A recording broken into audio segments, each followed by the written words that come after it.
बिस्मिल्लाहिर्रहमानिर्रहीम। अस्सलाम वालेकुम दोस्तों, मैं हूँ वसीम अरशाद वड़ाई। दोस्तों, आज की वीडियो में मैं आपको बताऊंगा पाकू फिश के बारे में, जिसका सीड मैं लेकर आया हूँ। इस टैंक में मैंने डाली है पाकू फिश। मैंने सोचा दोस्तों से शेयर कर दूँ। और कुछ नए व्यूवर है, बहुत सारे दोस्त ये सवाल पूछते हैं कि एक टैंक कितने में लगता है। बहुत सारी वीडियो में बताया भी हुआ है, लेकिन फिर भी मैं कोशिश करूँगा कि इसमें भी बता दूँ, क्योंकि हर वीडियो में चलो उनको ये अंदाज़ा हो जाए कि टैंक की कीमत क्या है और क्या सिस्टम है। और बहुत सारे सवाल ये भी आते हैं, जो नए दोस्त हैं, जिन्होंने पहले वीडियो देखी हुई है, वो तो चलो उनको तो पता चल गया है कि इसमें तकरीबन कितनी मछली और बचत कितनी आ जाती है। नुकसान वाला तो काम नहीं है। ये बातें मैं इस वीडियो में आपको बताऊंगा। तो सबसे पहले पाकू की बात करते हैं। ये टैंक है, इसमें मैंने पाकू का बच्चा स्टॉक किया 1000, और सिर्फ 1000 ही मैं लेकर आया। और ये जो कच्चा फार्म आप देख रहे हैं ना, इसको मैं उसमें शिफ्ट करूंगा। ठीक है। पाकू में मुझे क्या अच्छा लगा और क्या बुरा लगा, ये सारी बातें मैं आपको बताता हूँ। इसमें जो अच्छी बात लगी, इसको जो डालें खा देती है। टैंक के नीचे पड़ा हुआ भी खा लेती है। ठीक है। कोई जरूरी नहीं कि फ्लोटिंग फीड हो ऊपर आकर खाएगी। ये तकरीबन 2 हफ्ते हो गए मुझे लेकर आए हुए, और मैंने वीडियो नहीं बनाई इस पर। क्यों कि मैंने सोचा मैं पहले इसका कुछ आते देख लूं, तो फिर दोस्तों से शेयर करूं। अच्छा, अब रोटी डालें, खुशक रोटी डालें, खा लेती है। अब गोश्त डालें, खा लेती है। ठीक है। पालक खाती है बड़े शौक से, लूसन खाती है। तो बताएं फिर आते हैं अच्छी हुई कि ना हुई। अच्छा, मजे की मैं बात बताता हूँ आपको। मैंने इसको गोश्त डाला, वो गोश्त को ऐसे यानी झपट की ग्रुप वाइज, जैसे नीचे आप ग्राउंड पर कोई गुड़, चीनी को मिठाई फेंक दें और कीड़ियां आ जाती हैं ना, ऐसे आ गई और उसको खा गई, बस हड्डी बची। फिर मैंने इसको रोटी के टुकड़े डालता था, मैंने पूरी रोटी डाल दी।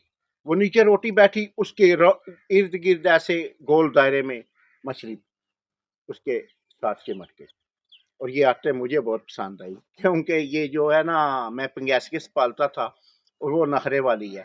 पास खड़े हों तो खाती नहीं है, डरती है।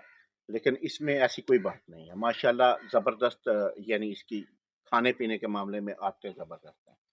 दूसरी अच्छी कि टेम्परेचर का इतना बुरा नहीं मनाती है। टेम्परेचर पंगेसियस, यानी मिसाल के तौर पर पंगेसियस से ज़्यादा ये टफ है टेम्परेचर के मुकाबले में। ऑक्सीजन अभी तक तो मैंने वो एक मेरा एरिएशन पंप मैंने चलाया होता है, 2 ट्यूबें रखी हुई हैं, तो इसको कोई मसला नहीं आया। और बहुत माशाल्लाह एक्टिव है। और जिस दिन से मैं लेकर आया हूँ, एक दाना भी नहीं मरा। ये भी आप लोगों को बता दूँ। ठीक है ना? तो आगे फिर इसकी जो प्रोग्रेस होगी इंशाल्लाह आपसे शेयर करूँगा। जो जब इसको निकाल के उधर डालता हूँ, फिर भी अभी पानी थोड़ा फ्रेश करूँगा, सामने आई तो वीडियो बनाकर आपको दिखाऊँगा इंशाल्लाह ताला। तो इसके बारे में इंशाल्लाह हर बात बताता रहूँगा। अब आते हैं टैंक की तरफ। दोस्त पूछते हैं टैंक कितने में लगता है। भाई, तारपोलिन का जो टैंक है ना 20 फुट का, वो तकरीबन 1,75,000 में अभी तक लगता है। ठीक है। और जिसको इससे महंगा मिल रहा है मुझसे रब्ता करें, इंशाल्लाह दे दूंगा, कोई मसले वाली बात नहीं है। ठीक है।